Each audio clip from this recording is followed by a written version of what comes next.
Everyone. Thank you for joining the webinar this morning. Um, my name is Gabrielle Stewart, and I am hosting the May webinar on behalf of the Office of Greenways and Trails.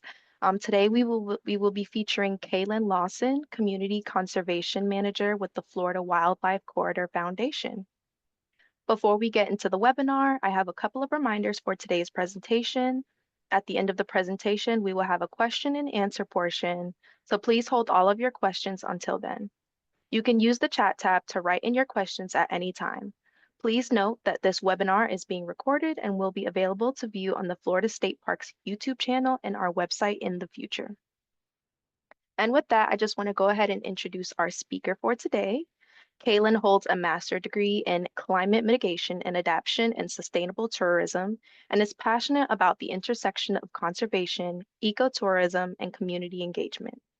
Through her role with the Corridor Foundation, Kailyn partners with Corridor Gateway communities to elevate their connection to the Florida Wildlife Corridor, fostering collaborations that highlight the vital role that storytelling and place-based connection to Florida's wild landscapes plays in corridor connection, protection, and restoration. Raised in Plant City, Raised in Plant City, Florida, Kailyn developed a deep appreciation for the state's working lands and the vital roles of rural and agriculture communities. Again, thank you, Kailyn, for taking the time to speak on our webinar today. And I'm going to go ahead and hand it over to you now. So please go ahead and share your screen when you're ready. Awesome. Okay, hello everybody. I'm going to go ahead and share my screen.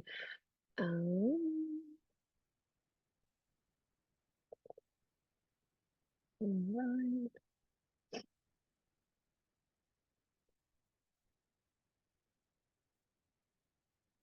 One second, I shared the wrong one. I'm so sorry.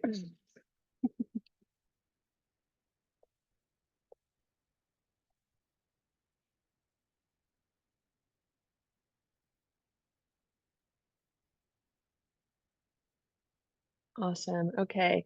Well, let me get back to the beginning. First, I just wanted to acknowledge and thank the Florida Department of Environmental Protection, the Office of Greenways and Trails, for hosting this Outdoor Florida webinar series. It's truly an honor for me to be here to be able to present on the Florida Wildlife Corridor, how it's our playground. And then, of course, I wanted to thank everybody for being here as well. This is truly, truly very exciting anytime that I get to share not only the mission of the Florida Wildlife Corridor Foundation, but also my passion for connection to the outdoors. It truly feels like such a dream. So today we're going to be talking about how the corridor is both playground and wildlife habitat. And I'll dive into a little bit more of what the Florida Wildlife Corridor is as a whole too. Um, but we're going to highlight the specific benefits of outdoor play and conserved spaces. And my ultimate goal here is really just to inspire connection, stewardship, and awareness of the Florida Wildlife Corridor as a space for exploration, conservation, and community. So a little bit about me. As Gabrielle mentioned, I'm the Community Conservation Manager with the Florida Wildlife Corridor Foundation. Essentially, what that means is I get to connect with our what we call our corridor gateway communities, which are these communities around and within the Florida Wildlife Corridor that really do reflect back the cultural and significant historical relation to the corridor and conservation as a whole. And so one thing that I do at our organization specifically is our mural campaign program. And so I'm not sure if anybody has seen it, but on our social media or in news, but we highlight the region's significant ecological impact on conservation. And so towns like White Springs, Florida, for example, is a great example of this. It's a small town, and they were able to have 3 different murals that highlight their pride in being this significant corridor connection.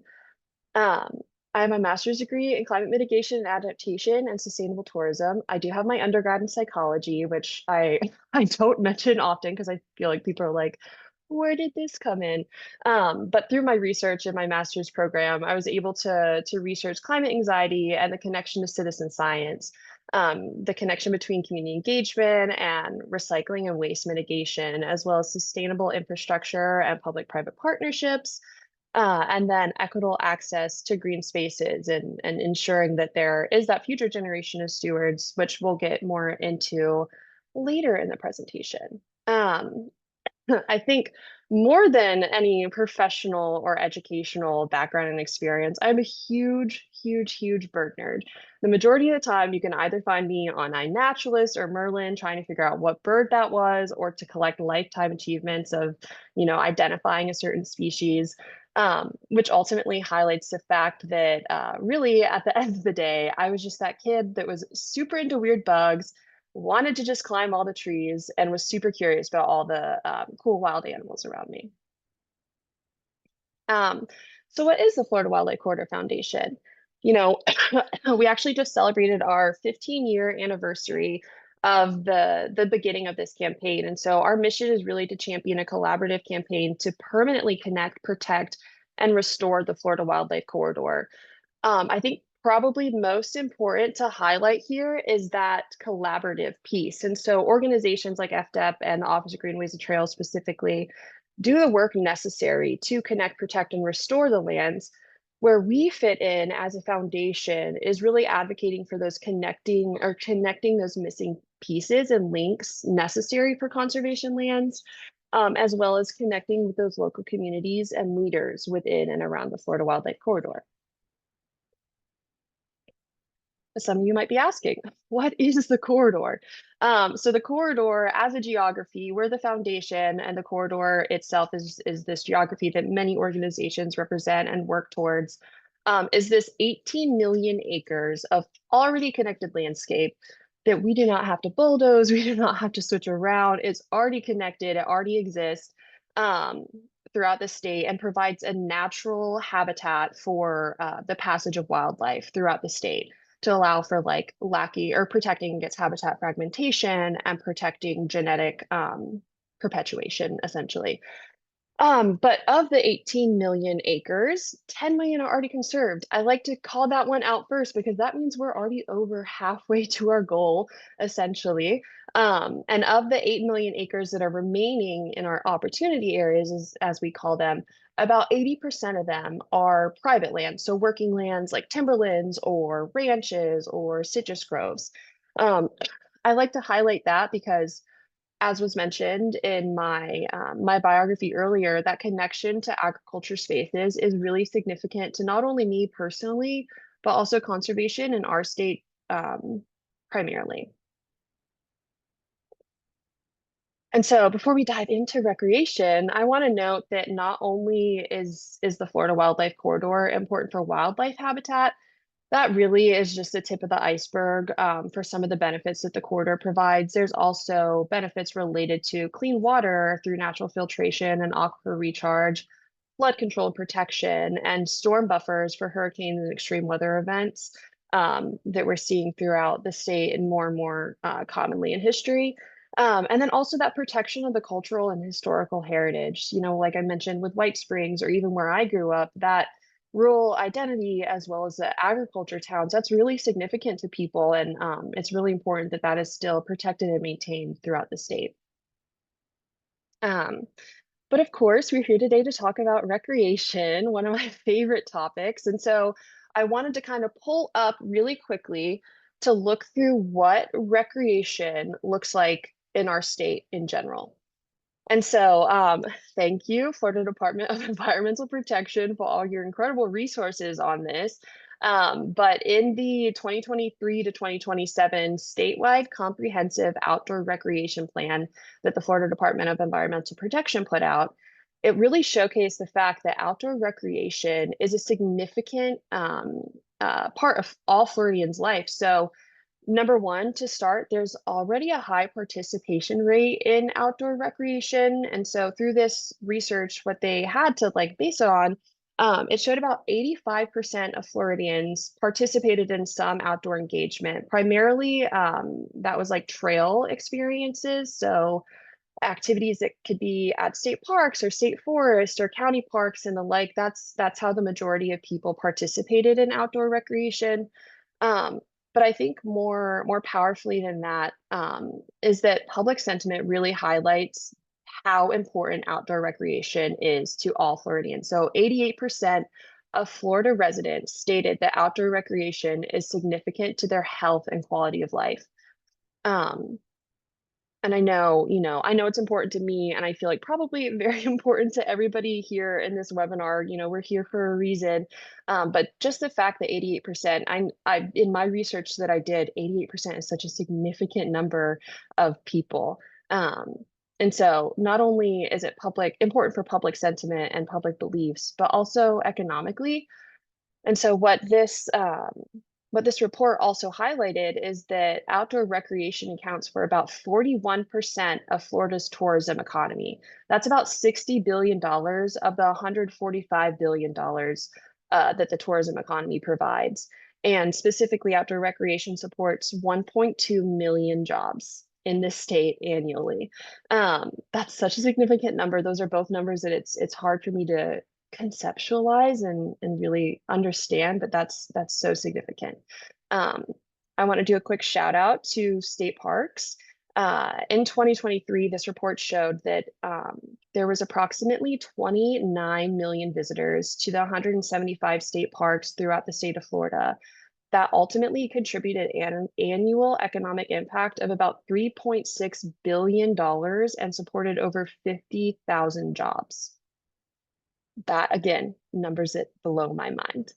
Um, and so to kind of pull it back down and relate it back to the corridor and the corridor foundation, I wanted to showcase that, this mission and vision, like I said, we're celebrating 15 years of it now, but it really started out with our first expedition. So this is a photo or three photos from our 2012 expedition that followed Carlton Moore Jr., Joe Guthrie, and our CEO, Mallory Dimmitt, as they trekked through the entirety of the state of Florida.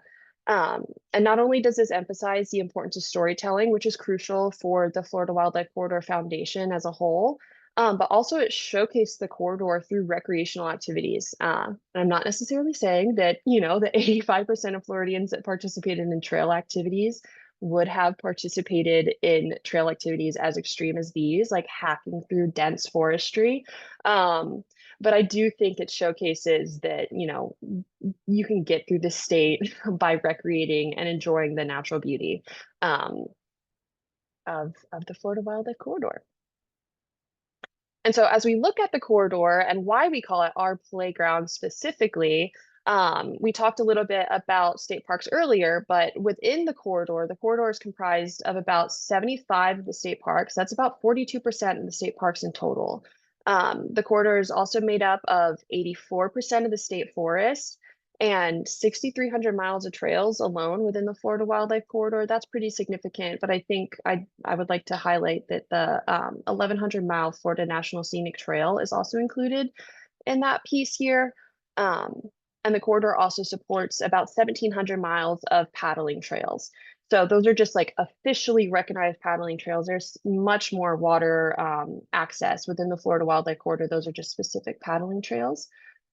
But like I mentioned earlier, a key part of conservation for not only the state of Florida, and that's something that's very important to me, but also the corridor as a whole, are these private lands that are connecting within these public lands. But I think it's really important to highlight that these are still accessible to people through agritourism, ecotourism activities, and just a few that I know of. Archbold Biological Station has 2 different locations that you can go and learn and take your kids and explore wild Florida, working ranches. D Ranch Preserve by Conservation Florida also just recently opened. It's privately owned, and you have access to it too there for agritourism and ecotourism opportunities. And then I know that there's some mixed ownership, like public lands that we have access to. Um, excuse me. And I think really here, not only does this support both physical activity and mental restoration, but the corridor also is a vital spaces that allows for ecotourism, wildlife observation, and nature-based education. Um, and to pull it back down to the economy too, which is so important to highlight that it's not just because protecting these spaces is important just because we love them and it's important for wildlife. There's also significant economic benefits. So we talked a little bit earlier about the state park benefit as a whole, but within the corridor, the state and national parks generated an estimated $2 billion in revenue and provided about 20,000 jobs. Um, and so, as I mentioned earlier, our storytelling is so significant for us, and we started doing these more regional expeditions. Joe Carlton and Mallory did two statewide expeditions, and then one more regional one. After they did the regional one, we really felt the importance to highlight these regional stories. So this is a screenshot of our Home Waters expedition. It's a great film. I highly recommend you go and watch it. It's about 20 minutes.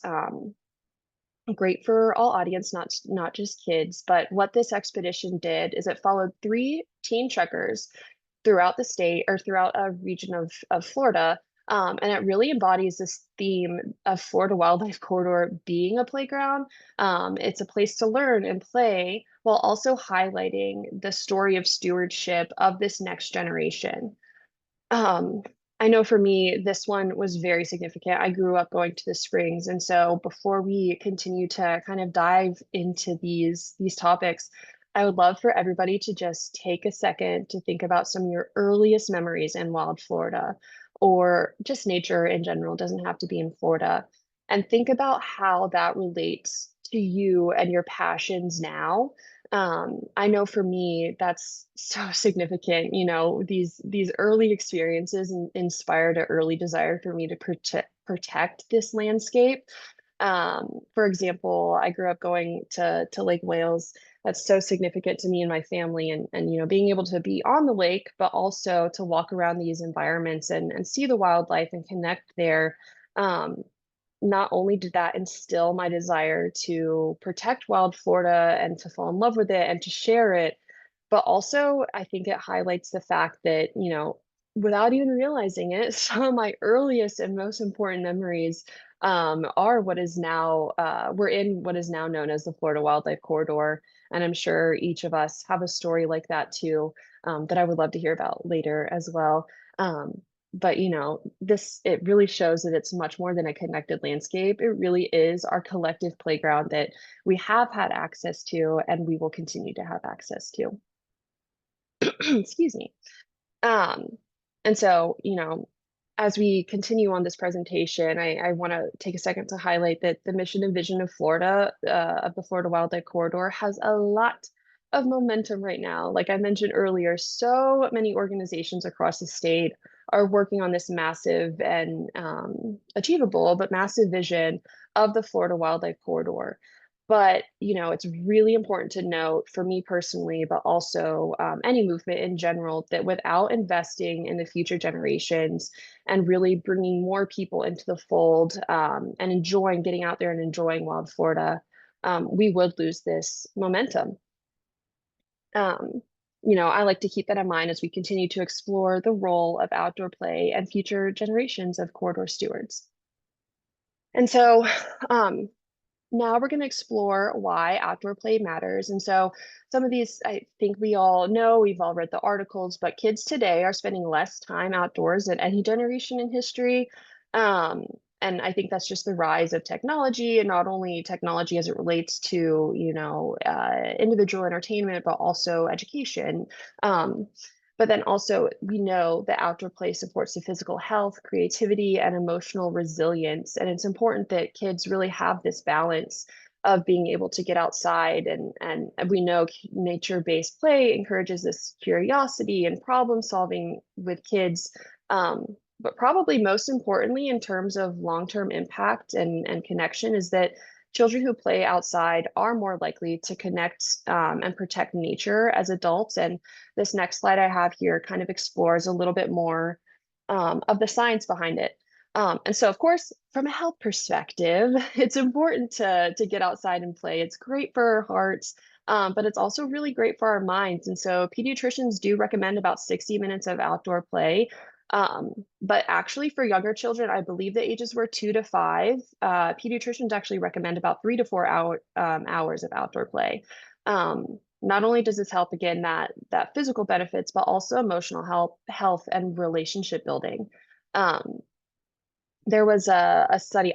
can like geek out on research, so I apologize. But in looking into this, in my whenever I did my research earlier through my program, one of my favorite studies that stood out to me was on children who were actually diagnosed with ADHD. And it showcased that just a 20-minute park or walk in a park significantly improved concentration in those children. Um, and as we look at this with like emotional regulation and empathy and cooperation, another study found that when even just a small part of an asphalt playground was turned into plants and grass, that children played less aggressively when they were on that part of the play area versus when they were playing on the asphalt area. And not only does that highlight the importance of emotional health and cooperation, but it also highlights the fact that it could be a simple garden or bird feeder. It does not have to be, acres and acres of land. Um, to touch on nature deficit disorder here really quickly, it is a non-clinical term, but as we're in the face of rapid urbanization, children today are, experiencing more than ever the negative effects of not being connected to nature, or even the opposite there of they're losing access to the positive benefits of being connected to nature. This one study that I was reading, it was done on a 4-week outdoor science camp, and essentially they took scores before and after, um, and it increased significantly being outdoors, the relationship and connectedness to nature, sense of place, perceived safety, perceived stress, and sense of wholeness. As we talked about earlier, play builds stewards. Outdoor play specifically builds stewards, and so this is also a screen cap here of our expedition that we did, the Home Waters expedition, where they were able to go to a learning garden and learn about, sustainable agriculture and a community garden. And so this really highlights that whenever kids are able to be outdoors, that this helps to develop a sense of social responsibility and environmental awareness. This helps kids to be more engaged with their surrounding and understand their role in protecting the planet. Um, there was an interesting study done on high school students where they surveyed what they did in their childhood as it related to outdoor play and connecting to nature.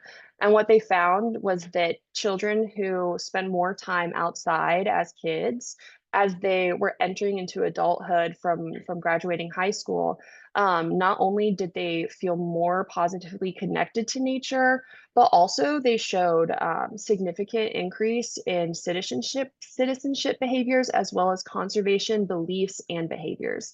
Um, but I don't want to say that there's no hope for adults. Of course, there's hope for adults. There was another study that was done in a similar 1-week outdoor journey experience.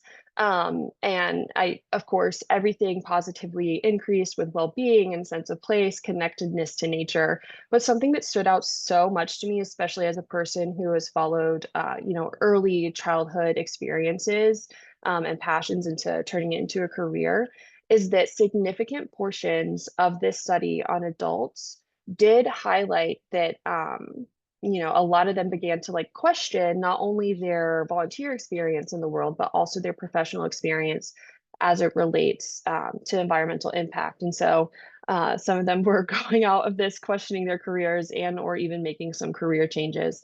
I always like to say here that when we're thinking about building stewards of with both kids and adults, it doesn't start by taking them to a early Thursday morning commission meeting and having them sit for 3 hours of that kind of jargon and voting for different conservation. It really starts by getting them outside, both adults and kids. And I think, excuse me, that highlights that the corridor really is this training ground for stewardship. It's a place for on hands-on science and exploration and access to not only these public lands, but also the private lands that provide us a way to connect with nature, learn about agriculture, and to explore wild Florida. Um, I like to share this story here. So my husband also grew up doing FFA, and one of the competitions he did was forestry. And he's also a big bird nerd himself. And so you can also find him anywhere on Merlin. But he calls back to some of his early passions about birding, going to one of these forestry competitions and hearing birds and kind of being curious about, well, what bird is that? And so I think it's really important to note that, again, it doesn't begin with putting kids in this job or even a lecture or at a commission meeting. It really does start by just getting them outside.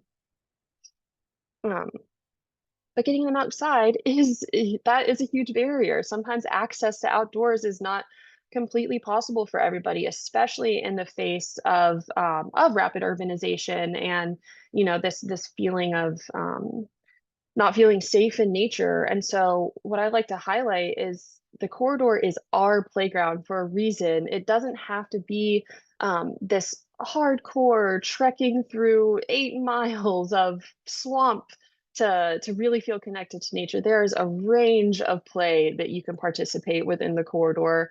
Of course, there's bird watching, hiking, paddling, but then there's also ecotourism and agritourism opportunities at these private and public places that you can go and learn at a garden. There's the visitor centers and state parks. That's always the first place I go to. And there's been so many times where I'm like, okay, I have 5 hours this day. All of a sudden, I've spent 3 hours at the visitor center talking to the rangers because really you have this free access to subject matter experts as well as all the exhibitions that are usually in these places as well. But as it relates to the foundation and storytelling, uh, it's really important to show that it could be reading, it could be watching films, it could be visiting these corridor gateway communities that I mentioned earlier, that have murals, and you can participate that way and get kids passionate about a wild azalea, for example, that's on this mural and help them figure out what is a spotted gar, what does it look like? Um, and that can just instill just the same passion as someone who is deep in the woods every day. um, really quick before I share some resources and links and conclude this presentation, I wanted to talk a little bit about tips for engaging kids. Not only the access that we were just talking about and how the range of play can look different for everybody and can be different while still having the same benefits, but also, it's important to let kids lead and to not set too many expectations. Sometimes it really is playing with a leaf in the parking lot of the trailhead that you got to, and letting them be curious about the rocks just in the parking lot without it having to be that 5 mile trail that you had been planning on going on.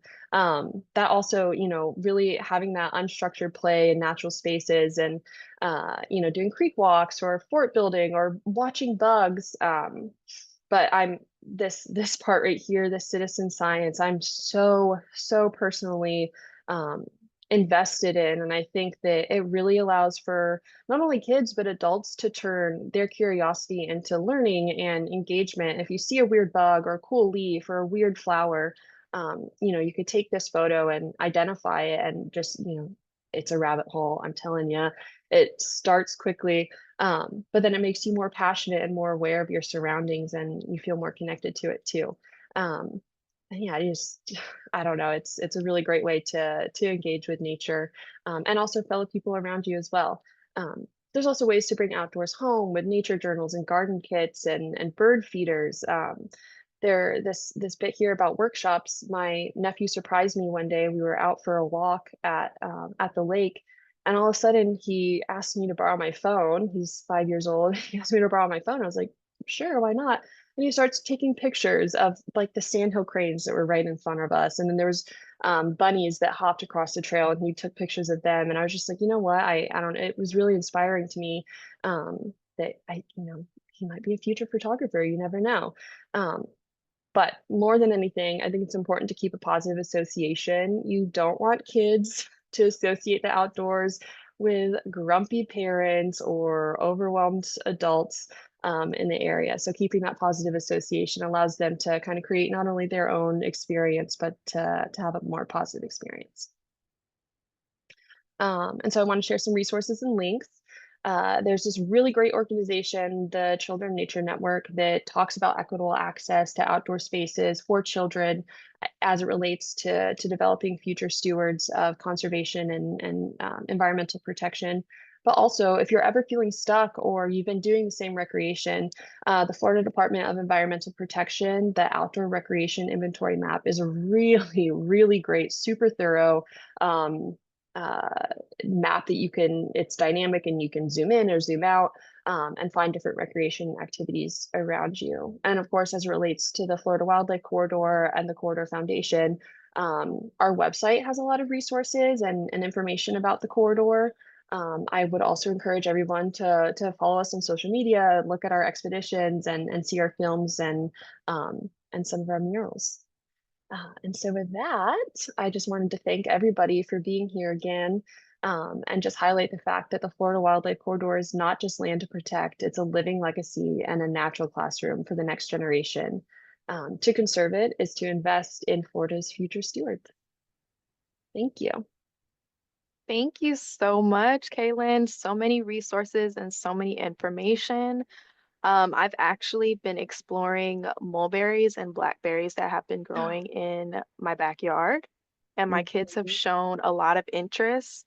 So my mom did a survey on her kindergartens, like all of the kindergarten classes at her school, and Yeah. just to see like what kids know, where blueberries come from, or I'm sorry, where blackberries come from, where mulberries come from, and most of them said Walmart. So that should tell you, get kids engaged, allow them to be outdoors so that they can connect with nature, from farm to table. All the fruits that they eat Mhm. literally come from the outdoors. So Yeah. that should give you a little hint on what, kids need to be doing. Yeah. But we're going to go ahead and move on to our chat section at this time. So if you have any questions, please feel free to type those in the chat. I do have a couple to start off with. So, are there any events that the Florida Wildlife Corridor hosts for children and adults that would encourage outdoor play? Yeah, so we are actually that mural campaign program that I was talking about earlier. That is probably one of our biggest pushes for not just kids and families, but also adults in general. That allows for this essentially ecotourism look at these corridor gateway communities, and so it's centered around the murals, and it has a lot of focus on the species within there. But you can find that within our corridor gateway communities that have murals for you to explore. Okay, awesome. And then for my second question, how have you personally witnessed the benefits of outdoor play and what kind of activities do you participate? I know you mentioned like bird watching and things like that, but do you, you know, um, participate in any other activities? Yeah, yeah. So how I personally seen the benefits, I know, life can be stressful sometimes, and I always feel this strong pull to just even go outside for a walk, and after just a 10-minute walk, I feel better. So I know personally I've seen those benefits.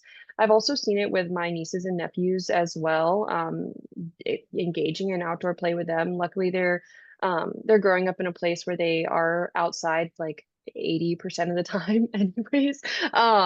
But they seem so much more connected to nature and also just, I would say, kind of calmer and happier to engage.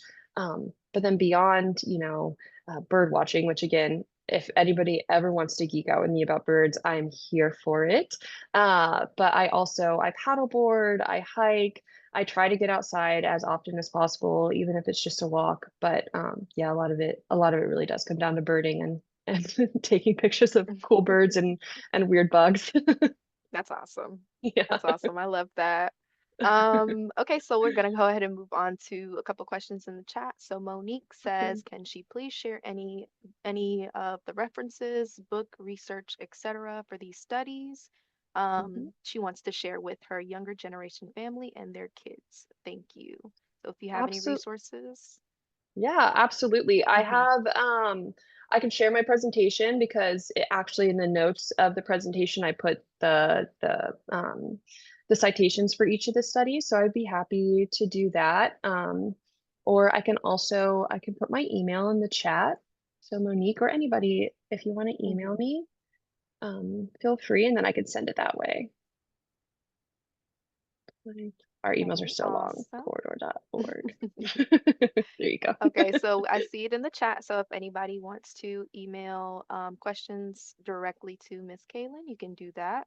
Monique, I see you also send mulberry tree where in Florida. This is in Gretna, Florida, and I've just discovered it. So it's right in the front yard. Never had it before, but I've recently tried them. They're delicious. They're so Um, good. they are good. And then Monique says she's a birder too, so that's great. Monique, sounds like you and Okay, I would be good friends. definitely. So if there are any other questions, feel free to drop them in the chat. I don't see any specific questions, but I am enjoying the discourse. Um, if anyone is not yet subscribed to our monthly webinar series, you can do so on our website. That's floridadep.gov/OGT. Next month, we will learn all about the Metropolitan Planning Organization, MPOs, and their primary functions in planning and funding trail projects throughout Florida with Kyle Simpson. He is the active transportation planner of the Pinellas Trail, so that should be very interesting. We're going to go ahead and wrap it up. Again, thank you, Kaylin, for your presentation and the wonderful resources that you shared with us. If you have any questions or feedback about today's webinar or the Outdoor Florida webinar series, feel free to email us at Office of Greenways and Trails at floridadp.gov. Thanks again for joining, and we will see you all next time. Thank Thank you. Thank you so you. Have a great much. one. Of course. Have a good one. You too.